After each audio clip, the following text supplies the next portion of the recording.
Hello and welcome to another installment to the Noted Podcast, where we talk about movies and TV shows and things that we find interesting in our brains. And this week, we are going to be talking about the Batman movie. I am one of your hosts, Eric, and on the other side of the mic is Daniel. Well, hello there, beautiful humans. The Batman movie.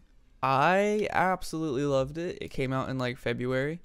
It has Robert Pattinson. It has what's her face, the Catwoman lady, Zoe Kravitz. It has Colin Farrell, Jeffrey Wright, Andy Serkis, Paul Dano or whatever how is pronounces his name.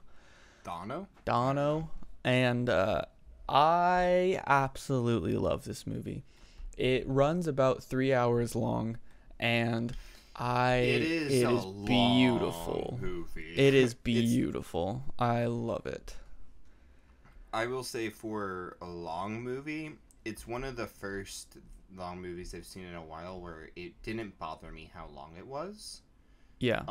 There were several times where I felt like the movie was about to end. I'm like, shit, they have so many things resolved. They can't end it now. Yeah. And the longer it went on, you know how sometimes when you watch a 3-hour movie, you're like, okay, you can stop now. No. Like, this does not need to be this long. No. Like, some 3-hour movies are stretching more time than they need, but I feel like this used every minute perfectly. I agree to that one. I love this movie. I thought the pace of this movie was really good. There were I guess there were some times where I thought that, like, okay, how much is left? But it was only because I just wanted more. Because I really loved the pace of this movie. Like, halfway through this movie was, like, the climax of the movie. And because of how movies are written nowadays, I thought the movie was ending. Like halfway through, like when he went into the orphanage, that scene, I thought that was the end of the movie. Oh, really? Yes, because I didn't know how long this movie was, because I didn't look up anything before I watched it, and I didn't, like, when I watched it on HBO, like, I didn't look at the runtime of it or anything like that. I just beep bop boop bop chapow Batman. I thought the movie was like 10 minutes away from ending when they, spoiler alert, killed Falcone. Oh, yeah. No, there's still like half an hour. Yeah, when he got shot, I was like, oh shit, the movie, like, that plot line's completely wrapped up. All they have to do is find the Riddler. I'm like, it's probably gonna be like 10 more minutes and then it's over. And then but in my head, I was like, please don't be over in like 10 minutes. But I just had that feeling that it was going to be. Yeah. No, dude, it had like a whole nother arc to go through. Oh yeah, it had like a good half an hour, 45 minutes left after that point as well, and it was solid. I absolutely I will say that I think this is probably my favorite iteration of Batman, like holistically, like on a screen, like a movie screen. In the movies. Just like the representation of Batman, I think this is, in my opinion, I think this is the best one. Like, I really love the Christopher Nolan and Christian Bale Batman for what it is. But this one just is like, it feels like a good, like, noir, like, Gotham, good detective work, which we've never really gotten to see a Batman movie where he's a detective. Yeah. Like, we've just seen him be a vigilante badass, which I'm about. And then we also have, like, Batman, like Batfleck, you know, like Ben Affleck as Batman, where he's just, like, the Bruce Wayne of Batman. He didn't even get, like, a real shake, to be honest. He didn't get his own movie. I mean, I liked him still. Batman is, like, in a weird gray area for me. Like, I don't have a full opinion on if I liked him or not. Like, I watched him and I was like, there's nothing about this I absolutely hate. Yeah, but like same. Also I don't include him really when I discuss the variations of Batman, just because they all have their own movie, if not movies, to build off of, where like he doesn't even get his own movie to shine. It was like Hawkeye, even though he was in a lot of movies, he was always like a side character in a group of people. He never really had his own time to shine, and I was like, hey, he's cool, but I'm indifferent. And then when Hawkeye got his own TV show, it's like, oh shit, I love this character. Like, this is what I wanted. So it's like, I'm just kind of, I don't know. I don't know what to think of Ben Affleck. Yeah, I liked him. I thought that he was a different take on Batman, just because like he used guns and was more about the murder, and was really like Flashpoint Batman almost. I don't know if you know what Flashpoint Batman is, but it's an alternate timeline where Thomas Wayne, Bruce Wayne's dad, becomes Batman because shit happens and all that jazz. But he was kind of sort of like that just because he used guns and was just like, I mean, I kill the people that need to be killed kind of thing. But either way, we're not talking about other Batmans. We're talking about Robert Pattinson Batman. Yeah, there was a lot of hype around this movie, and a lot of people were like, it's just a vampire guy playing Batman now. Ha ha ha, that's kind of funny. And yeah, I think it's hilarious. When they announced him forever ago that he was going to be Batman, when they announced it, like, oh, he's going to star as Batman in the new Batman movie. And I was like, before we really knew anything else, that was just it. And it was going to be like a younger Batman. That was really all we knew. Yeah. I was like, well, I personally don't hate it. I never really watched any of the Twilight movies outside of like the first one, and I watched that in Spanish class.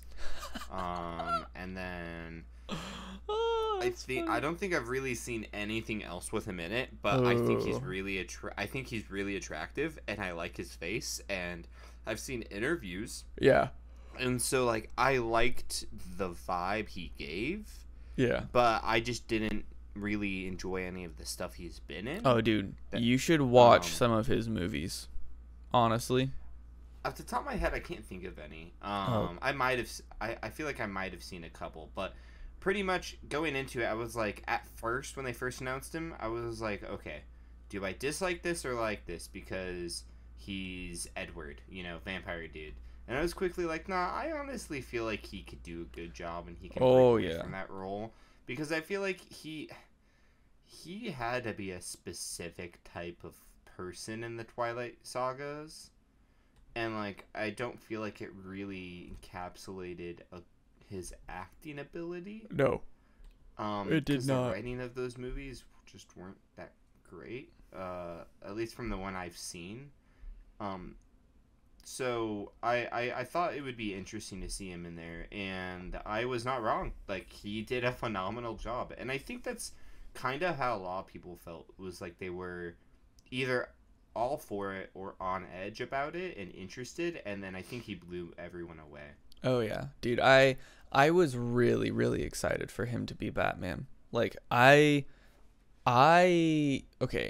since Harry Potter and the Goblet of Fire, I haven't seen all of his movies because I'm not like that big of a fanboy, but I would say that I've probably seen a good handful of his movies, and I really like his movies just because his acting range, dude, he's a really good actor, and I was just really, really excited to see him play, Bruce Wayne / Batman, because all like the last time we got like, you know, good Batman movie. Not saying that. I mean, Ben Affleck never got a Batman movie. There's been a minute was since Christopher we've had Nolan's Batman.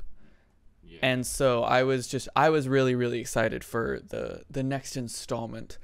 But dude, and then like with the addition of having like cast members like Colin Farrell, who's also a really good actor, and Andy Serkis, given he didn't have a lot of screen time, which made me kind of sad. But that's Pennywise, by the way, just so you know.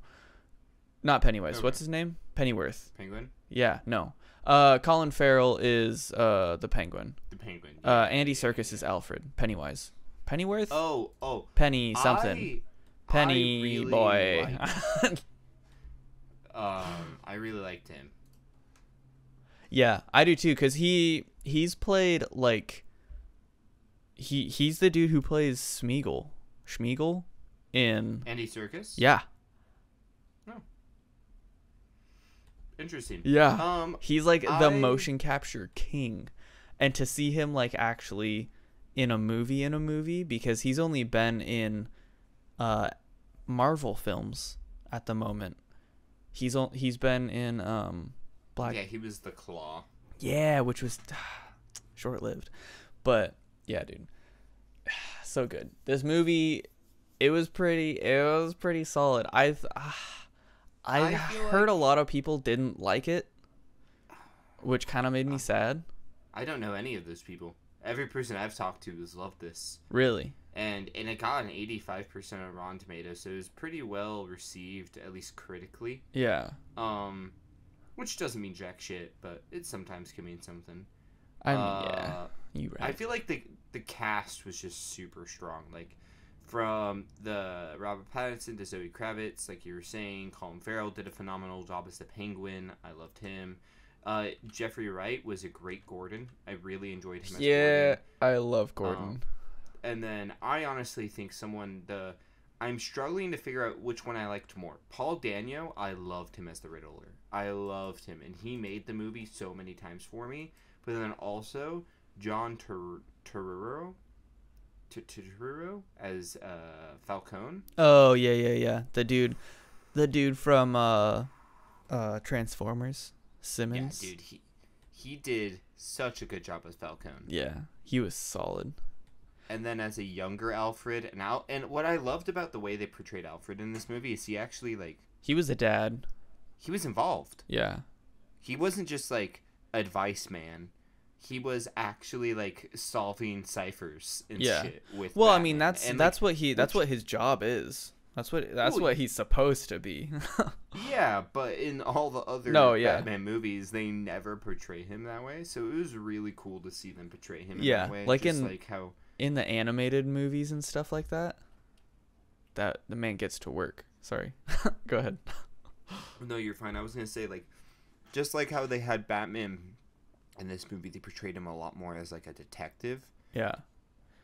I enjoyed that aspect because, like, they don't really ever show that side of him in any of the other movies. Like, live-action movies show, like, a detective Batman. It's mostly just, like, focused on either like the crime, like the vigilante side of him, like fighting, and just him having high intelligence.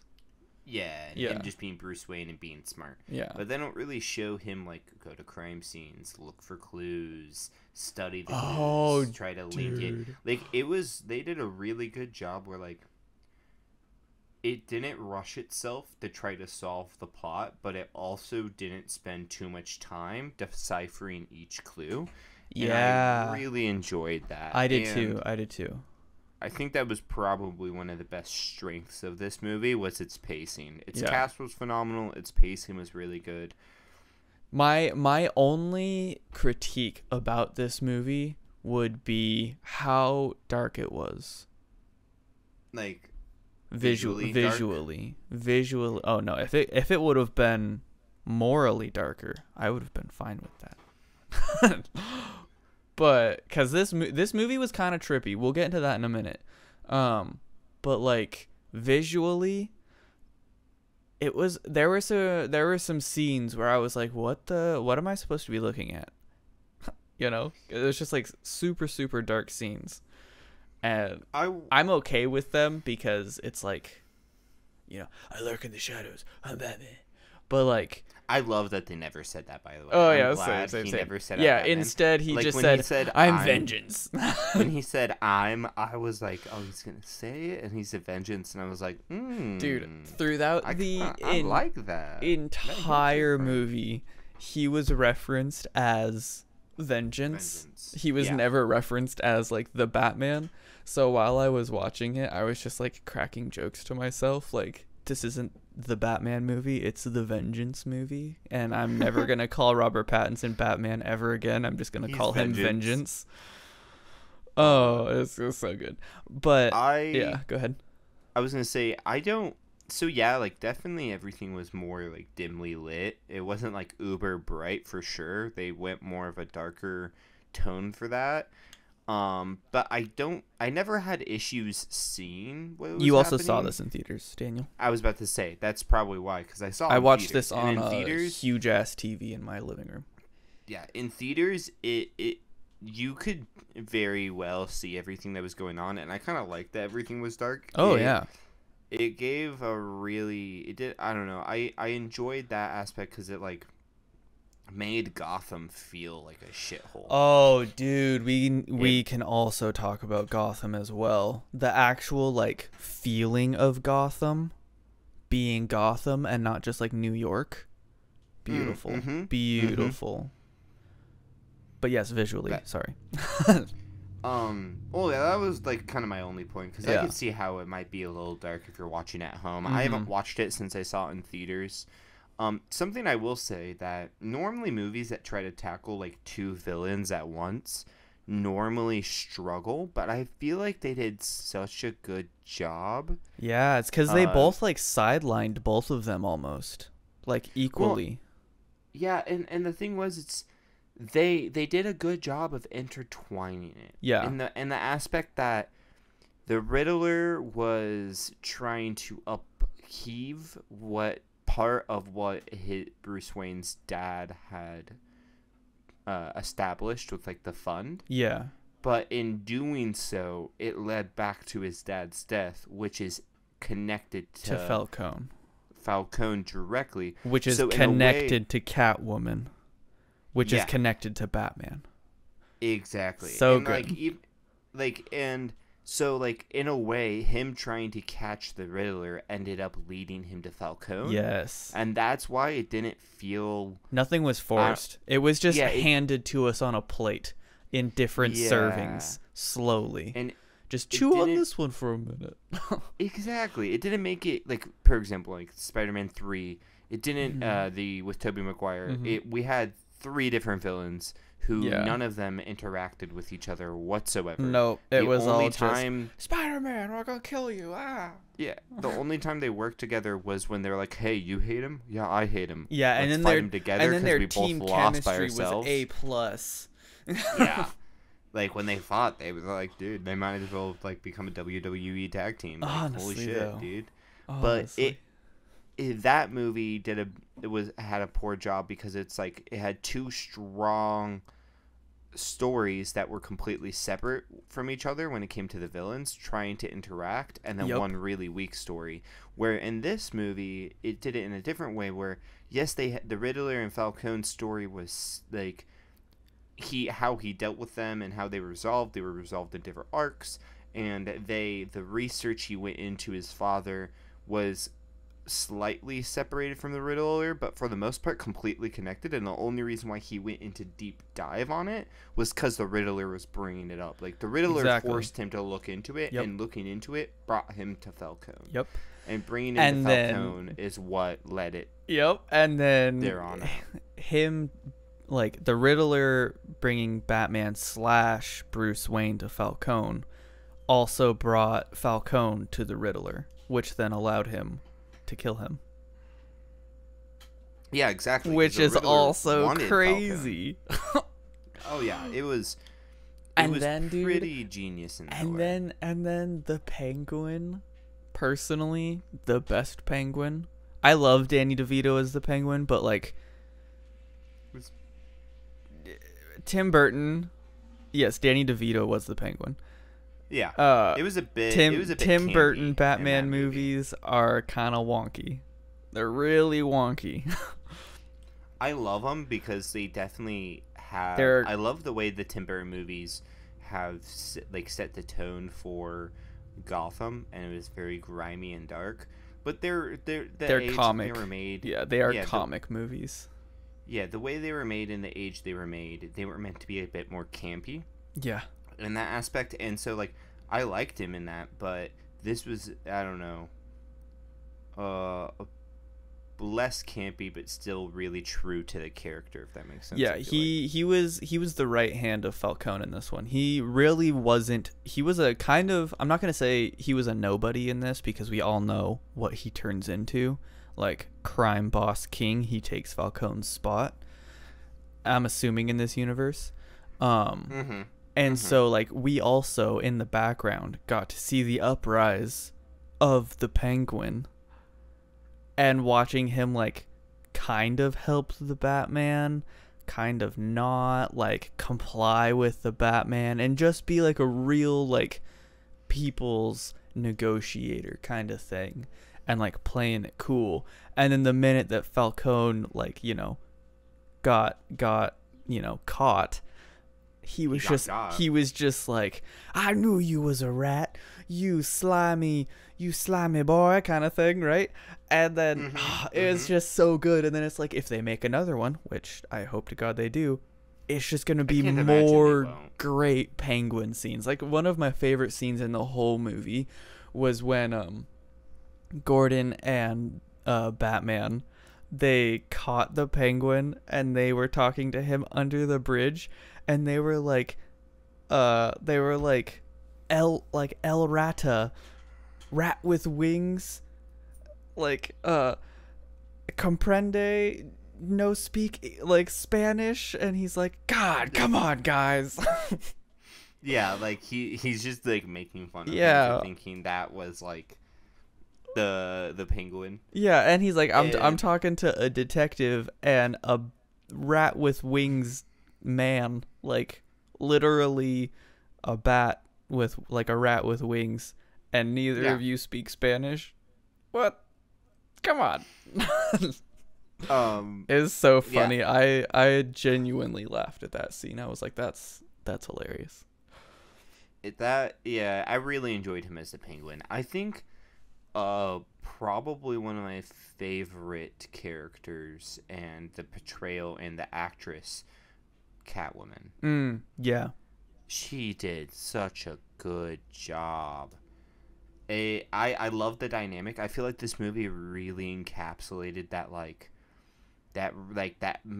romantic tension between Catwoman and Batman, and how like they have different values, but they still like care for each other, but they can't have each other, that push and pull. Yeah. But because of who they are, essentially, and who he is, they can't be together, but like they understand each other in a way that like others can't. It was just really well done. Yeah, I really love the dynamic between the two, and the actress who played Catwoman just in general was fantastic. She just exuded confidence. Yeah, she was a really, really good Catwoman. I thoroughly enjoyed this movie, like 100%. I know you really, really liked the Riddler, and I loved him. I loved it. Did to a point, but I didn't like how I didn't like how crazy he was. Like, I'm okay with like how crazy he was, but like the way that he acted, because like in all of Riddler's, besides Jim Carrey's, like, because Jim Carrey is just a goon. The Jim Carrey Riddler was, I loved him. Else. That was a Batman movie I grew up on, so I'll always love that movie. But like, for who the Riddler's supposed to be, that was a very poor representation of him. But the Riddler is like, in my brain, like, kind of, like, he's always been kind of like dude in a suit, kind of classy, like, I bet you can't catch me, kind of gingerbread man sort of shit, you know? And this one, given totally different premise, like, this man was wanting to lure in Batman so that they could, like, work together, and, like, he felt that he felt that he, like, found a friend in Batman. And I just thought that, like, I loved that aspect of it, but just the way that he was, like, the odd, like moaning and, like, screaming sort of at, like, almost like childish, like, tantrums, just made me kind of like, I loved him, but it just made me go, like, I felt like it wasn't Riddler-esque. I definitely felt like he was a trickster, but, like, it didn't make me think like the Riddler, you know? I can understand that. Yeah. I mean, I have a basic understanding of Riddler. I didn't read any of the Batman comics, so I don't know a ton of, like, the comic Riddler. Yeah. But I have a basic understanding of him, and at least the way, like, art style that he looks, it's nothing like this version. Oh, heck no. Yeah. What I loved about it is I feel like they obviously heavily inspired from, like, actual serial killers and, like, the in the Zodiac Killer specifically. You could see the inspiration from the Zodiac Killer. It was pretty easy there.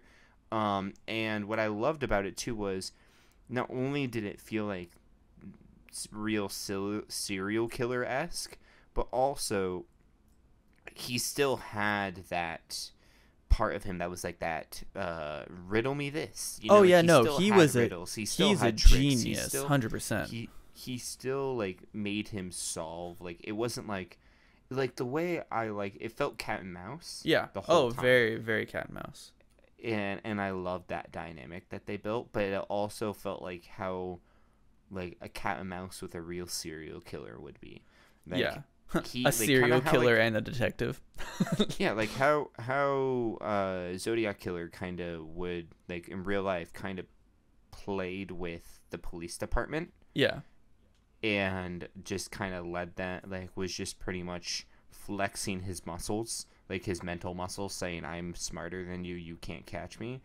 It kind of had that same feel, but in this aspect, he wanted to be caught because he wanted to work with Batman. And I love that ending scene when he's in Arkham Asylum and he's talking to Batman, and he's like, we did it together, we're partners. He's like, no, I didn't we're help not. You. Yeah. He's like, yeah, you did. You led Falcone to me. Yep. You led the rat with wings to me, and I killed him. We're partners. And then he starts going through, like, all the significant scenes in the movie that the Riddler, like, did something. And he's like, absolutely played Batman like a violin. Yeah, and was like, I needed this done, so you did this, and then I finished it. He's like, I'm not strong like you. I couldn't have done these things, so I had you do them. Yeah. And it was like... Oh, yeah, he absolutely used him as a tool, which is exactly what Riddler does. And I loved that. Yes. And I can understand why you might not necessarily like it, like the fact he was unhinged, but I also enjoyed it because part of his thing was, like, not only was he using Batman, but he wanted to work with Batman, and he like, idolized him, which I think is more of, like, if there were real life superheroes to the degree like a Batman is, there would 100% be idolization to, like, a serial killer's extent, like the Riddler was. There aren't real superheroes, and there are people who idolize them just as much as this. Oh yeah. I could imagine that if there were real ones, this would happen. This would 100% happen. and that's why I loved it, because it just felt like, that's why I love the fact that he kind of lost his shit, and he's like, no. Like, when Batman says he hates him and he's not his friend, and, like, pretty much the real pretty much declined friendship. Yeah. He then started freaking out, and he's like, I planned it all. I planned it all. That's why we're here," and starts laughing. And then Batman realizes, "Wait, what? We're safe here? Yep. What do you mean we're safe here?" And then that's when he blows up all the flood walls. Yeah. And then floods like Gotham, and then the Riddler has been working with like a dark web, like people, 500 people who are fanboying over him. Which I loved that aspect of it too, because I feel like that tied it into like a real world situation where people like they plan shit, dude. Yeah, like there's some areas of the internet are really scary, and there's these groups of really fucked up people. Yeah, disenfranchised people that like for one reason or another have been want to see the world forced. Yeah, and been forced themselves into this position where certain things happened, and now they want to see everyone else pay for it, and then they make plans. And like you saw like the storm of the Capitol. That didn't just like one dude didn't just show up in like a ripple effect. Like that was planned. No, that was planned. Yeah, that was nuts. That was oof. Yeah. And like it's the same type of concept though. It like, really I mean, is. It on a different scale, but like same concept. And that's why I love that they I don't know if it's a different scale. Different skill in the fact that there wasn't a serial killer running around killing politicians, and then everyone stormed the Capitol after they flooded DC. Like, I mean, have you watched the Q Code documentary on about QAnon? Yeah. Well, that's a conversation for another podcast. That's wink, facts. Wink, ... Listen, if you haven't listened to it, go listen to it now. Our conspiracy theorist podcast. Yes, sir. It will, because it should be out by the time this is out. No, it'll be Wednesday, and this needs to be posted today. Oh, okay, never mind. Because we should have done this yesterday. Oh, you're right. That's my bad. That's fine. It is all good. But yeah, dude.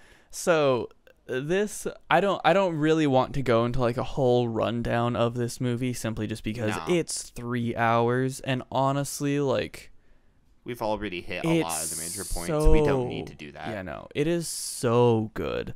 Like if you haven't noticed, I'm a person who loves good writing.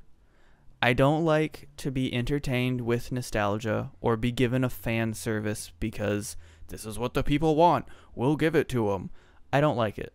I want to be entertained. I want to be, I want to be thinking. I just don't want to have laughs in front of me and say, "Oh, wow."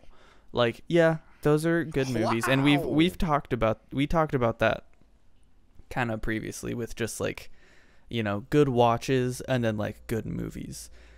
And I think that this was like, personally, so far of 2022, it has been my favorite movie. Simply just because not only was it like a film, like I think Marvel movies are like movies because they like don't even break 2 hours sometimes. Like they don't even break an hour and 45 minutes sometimes. And most Marvel movies, I don't feel like are trying to make you like, I don't know. Yeah, they're just a movie. Money. Yeah, they're just a movie to entertain you. Exactly. They're not necessarily meant to be art. Yeah, and I thought that this, which isn't bad. It's just a different type of movie.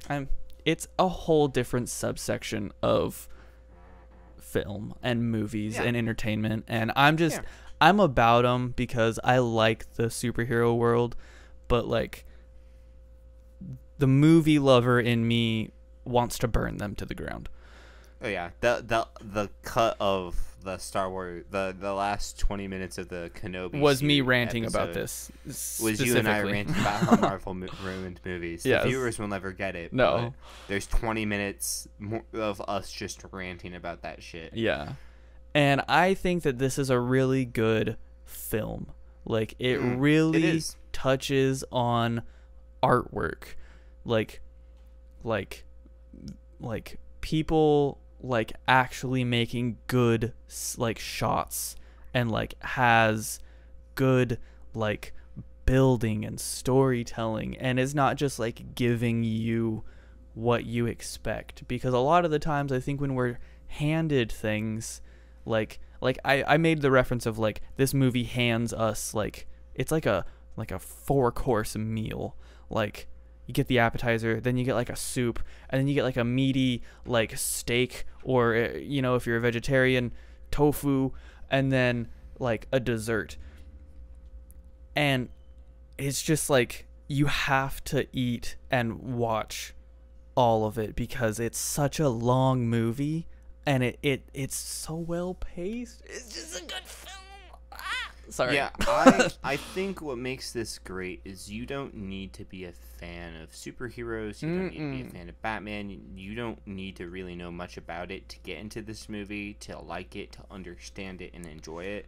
I feel like a lot of superhero movies nowadays, you kind of like, especially the Marvel, you have to you pretty much have to do homework. Yeah, you have to watch the previous shit to understand what's happening, or else you're just gonna be like, what the fuck is going on? Which is hilarious to me, considering the fact that they're still not that intensive story-written movies. Yeah. They're pretty basic, but you still have to like watch the last 18 movies to understand any of it. Where this is it is the first start in its like. Yeah, and they don't like in its series, but it's still it does a really good job of like making an enjoyable movie, and it's not like you need to be a Batman fan to enjoy it. No, you really don't, honestly. Like if you can enjoy it for itself without that. Yeah, if you just like detective movies. Oh yeah. This movie hits. Like it slaps. If you like movies that are like not like super suspenseful, but like catch the killer like kind of movies, this is a good fucking movie.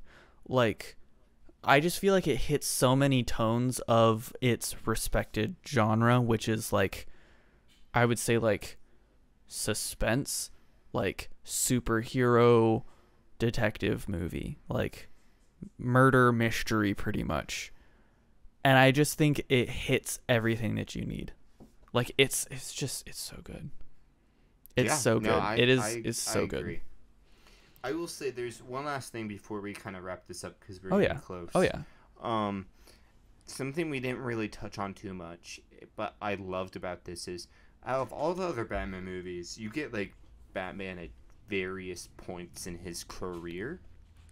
Like you get Batman Begins, you get early Batman, but he's like the start of his career Batman, but he's already like 35-year-old Bruce Wayne, and he has everything figured out in that aspect. Yeah. And Ben Affleck, you get older Batman towards that. He's been Batman for at least 15 years. Yeah, and then like Dark Knight, he's been in the game for a while. He has it figured out. Like you got the older Batman movies. He's still like an established. He's Batman. Everyone knows who and what Batman is. Yeah. In this movie, you don't see like when he starts, like he's still, but like you can tell it's still early on because he's really controversial. I mean, Batman's always controversial in Gotham, but he's like more so like he hasn't won over the trust of the public at all yet. And he's younger, and you can tell that he still hasn't really dealt with the death of his parents. Oh yeah. And he's toiling with that, and he's still trying to figure out really how to balance being Bruce Wayne and being Batman, because at this point he's wanting to fully dive into being to being Batman, and wants to pretty much let Bruce Wayne die. And Alfred's like, you can't do that. Like you're the richest person in this city, arguably probably in the country, if not the world. We like maybe not that, but like in the country at least. We need you to be active. Like you are a figurehead in Gotham. They need you to be active in like the society. And he's like, no, I need to be Batman. This is how I can make a difference. Bruce Wayne can't do anything. This is how I will do it. And so I love to see that development of Batman and Bruce Wayne, and him like kind of come to terms with who his dad was. Yeah. And his parents, and how something his dad did, like how his dad, even as a great person, had his own pitfalls, and how his dad instituted something that could have been really great, but then was twisted into something evil. with like the Gotham Fund or whatever it was called, the Wayne Foundation, the money he made to help like impoverished people, how it was just twisted into lining the pockets of politicians, cops, and criminals. Yeah. And so those things I thought was super. That was honestly probably my favorite part of the movie, was watching, as much as I love Riddler, I love Falcone, I love Catwoman, watching him develop with that aspect. Yep. Yeah. Actually get to see him kind of grow up almost. So I just looked this up. So in the Batman Begins, Bruce Wayne, or with the Christopher Nolan, Christian Bale's Batman, the two movies roughly 1 year apart, which places Bruce Wayne at 31 years old in The Dark Knight. And then, so he's about 30, 31 in like 30, 31, 32, 33 in that trilogy. Yeah. So he has a handle on life at that point. According to information provided by the director Matt Reeves during the interview with The Hollywood Reporter, Bruce Wayne was written to be about 30 years old in the Batman. Reeves specifically wanted Reeves specifically wanted this version of the Batman to not have the origin story, because it has been felt like it is overdone, and he didn't want to have that Batman. So we got to see a different kind of Batman growing up, like you were saying, like, because we all know that they died, but in all the other Batman movies, like, his parents were good people. But in this one, Dad was kind of fucked up. Well, Dad was good, but he also made mistakes. Well, yeah. He wasn't perfect. Dude, you want to know the coolest thing about this? Is that they made Batman's mom's last name Arkham. Do you know how fucking cool that is? I like. They take the Wayne family and then Martha Arkham, and they're saying that, like, the two, like, you know, Romeo and Juliets of Gotham came together, kind of thing. Like, do you know how cool the second Batman movie's gonna be?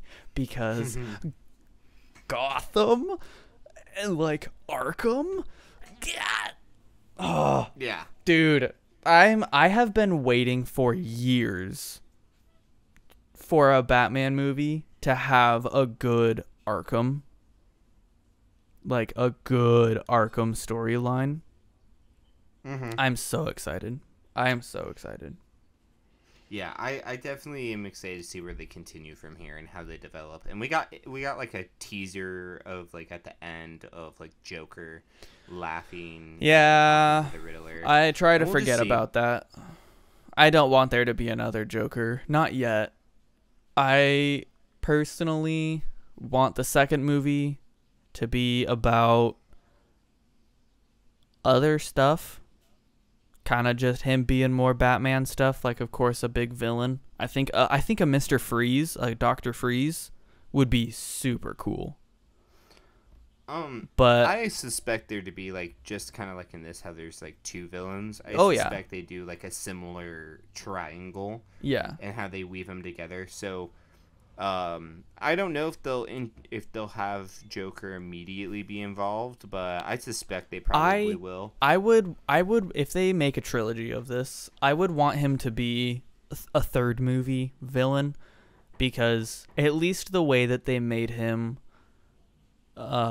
interact with the Riddler at the end, he really did seem like head honcho, kind of like, I'm going to be, like, the crowned prince of crime, kind of like, I want to organize shit, you know? And that's kind of how I suspect it going. Like, I feel like he'll probably be giving shots in the second movie, and then maybe, like, if you want something done, you gotta do it yourself, and that's when he gets involved in the third movie, probably. And I would like that more, but I'm really done with reused characters, and that was one thing that I felt like, I know that we've already seen a Riddler, of course, but, like, we got, like, a Jim Carrey Riddler, and this is like a serial killer psycho Riddler, which is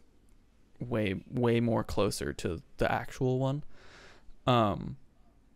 But I just don't want them to be like, oh well, it's Batman, so we need to introduce the Joker now. You know, like, we're in his young years, we're in his second year of being the Batman, and I feel like the Joker is like a year 3 kind of thing, or like a year like 10, to like really like, because the Joker fucks with Batman, dude. Like, the Batman cannot kill Joker. Like, for some reason, he always somehow is oddly his friend, which does not make sense to me. And I think that this type of movie could turn into like a really weird relationship between a Joker and Robert Pattinson's Batman. And I think it would be really cool to see that like dynamic. And if they bring in a Robin in the next movie, which I hope they do, then we could just have him kill his Robin in the third movie, because that's comic accurate. And that would be toasty, dude. Oh, that'd be so good. I want them to, I want to have, I don't know like how many movies they plan on making. If they do a trilogy, I don't really care when they introduce Joker. I just want to see how they would do Joker with how they made this movie. I want to see how they portrayed the Riddler. I want to see how they portrayed the Joker. Yeah. Like, I'm uber intrigued to see how this take on it would be. Yeah. So that's exciting.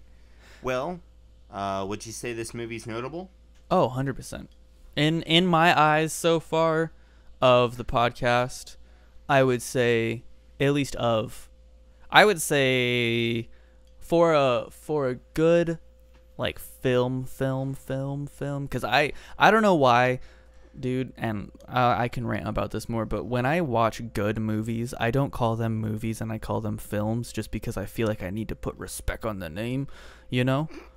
Yeah. And I would say that this is like a super notable film.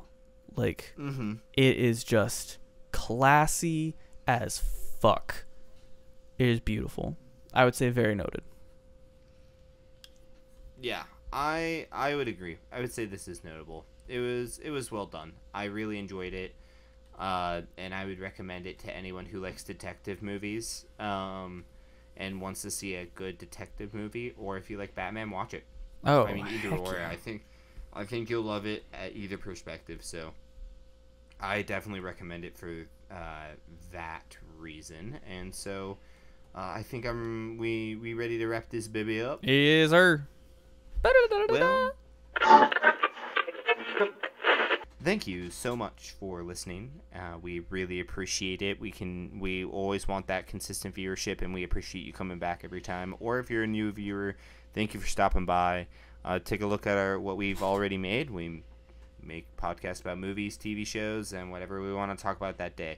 So feel free to give us a like, subscribe, share, follow us. You can find us on Twitter, Instagram, Spotify, YouTube at The Noted Podcast, or at A Noted Podcast on Twitter.